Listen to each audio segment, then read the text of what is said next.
Hello friends, welcome back to my channel. কেমন আছো তোমরা? আশা করব অনেক ভালো আছো। আমরাও কিন্তু অনেক ভালো আছি। আজ নিয়ে এসেছি তোমাদের সঙ্গে অন্যরকম একটি রেসিপি। মসুর ডাল হাতে মেখে এত অপূর্ব স্বাদের রেসিপি হয়, ভাত বা রুটি নিমেষেই কিন্তু খেয়ে ফেলা যায়। তাহলে ভিডিওটা তোমরা স্কিপ করো না, পুরোটা কিন্তু দেখে নিও। সত্যি বলতে এই রেসিপিটা কিন্তু অসাধারণ। তাহলে আজকের ভিডিওটা শুরু করা যাক। আমরা কিন্তু 250 গ্রাম মসুর ডাল নিয়েছি, আর আধা ঘন্টা আগেই কিন্তু আমরা মসুর ডালকে ভিজিয়ে রেখেছিলাম। সেটিকে কিন্তু আমরা ভালো করে ধুয়ে একটি কড়াইয়ের মধ্যে দিয়ে দেব। তো দেখো, আমরা কিন্তু মসুর ডালটাকে কড়াইয়ের মধ্যে দিয়ে দিয়েছি। তারপরে কিন্তু আমরা একটা বড় সাইজের আলুকে আলু ভাজার মতন কেটে নিয়েছি, আর দিয়েছি কিন্তু টমেটোমের টুকরো, আর দুটো পেঁয়াজকে আমরা কুচি করে নিয়েছি, আর নিয়েছি 3টে মতন কাঁচা লঙ্কাকে আমরা মাঝখান থেকে চিড়ে টুকরো করে নিয়েছি। তো দেখো, আমাদের কিন্তু সব কিছু দেয়া হয়ে গেছে। এগুলিকে আমরা কড়াইয়ের মধ্য দিয়ে তার মধ্যে কিন্তু আমরা দেব স্বাদ মতো লবণ, আর দেব 1 চামচ মতন হলুদ গুঁড়ো, আর দেব আমরা 4 চামচ সর্ষের তেল।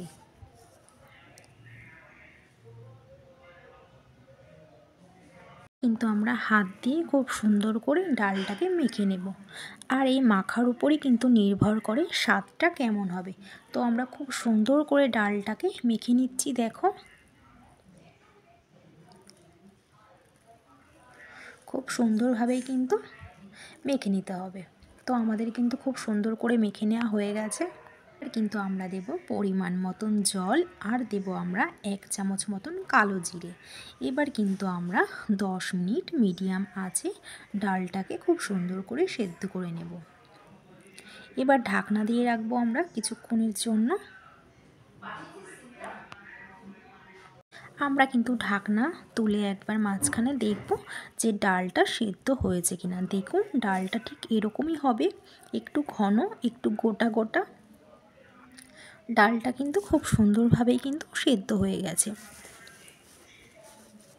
এবার যখন 70% সেদ্ধ হয়ে যাবে, আমরা কিন্তু ডালটাকে নামিয়ে ফেলব। খুব সুন্দরভাবেই কিন্তু আমাদের ডালটা সেদ্ধ হয়ে গেছে। এবার আমরা ডালটাকে নামিয়ে ফেলেছি। এবার কিন্তু আমরা এদিকে একটা ডাবর হাতাতে 4 চামচ মতন সর্ষের তেল নিয়েছি। তেলটিকে গরম করে তাতে দুটো শুকনো লঙ্কা দিয়েছি, আর দিয়েছি আমরা হাফ চামচ মতন ঝাল লঙ্কার গুঁড়ো, আর দিয়েছি 10 থেকে 12টা আমাদের গাছের কারি পাতা। এবার হালকা করে কিন্তু আমরা ডালের মধ্যে দিয়ে দেব। এবার সামান্য একটু নাড়িয়ে দেবো একটু স্বাদ মতো চিনি দিয়ে এবার একটু কিন্তু ভালো করে নাড়িয়ে চাড়িয়ে আমরা দেব একটু ধনেপাতা কুচি। আর এই ধনেপাতা কুচি দিলে কিন্তু ডালের স্বাদটাও কিন্তু অন্যরকম হয়ে যায়। এবার ডালটা খুব ভালোভাবে আমরা একটু মিশিয়ে মিশিয়ে নাড়াচাড়া করে নেব। দেখুন, আমাদের কিন্তু তৈরি হয়ে গেছে ডাল চচ্চড়ি। এবার কিন্তু আমরা একটি বাটিতে ডাল চচ্চড়িটিকে নামিয়ে ফেলব।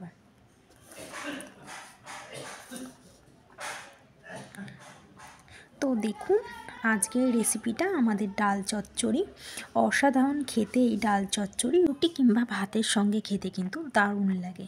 তো ফ্রেন্ডস, কেমন হয়েছে আজকে আমাদের ডাল চচ্চড়ির রেসিপিটা? আজকে এই রেসিপিটা যদি তোমাদের ভালো লেগে থাকে তাহলে কিন্তু অবশ্যই একটি লাইক সাবস্ক্রাইব করে পাশে থেকো। আর আজকে এই রেসিপিটা কেমন হয়েছে একটা অবশ্যই কমেন্ট করে জানিও। তো আজ এই পর্যন্তই, আবার দেখা হবে নেক্সট ভিডিওতে। ততক্ষণ সুস্থ থেকো, ভালো থেকো।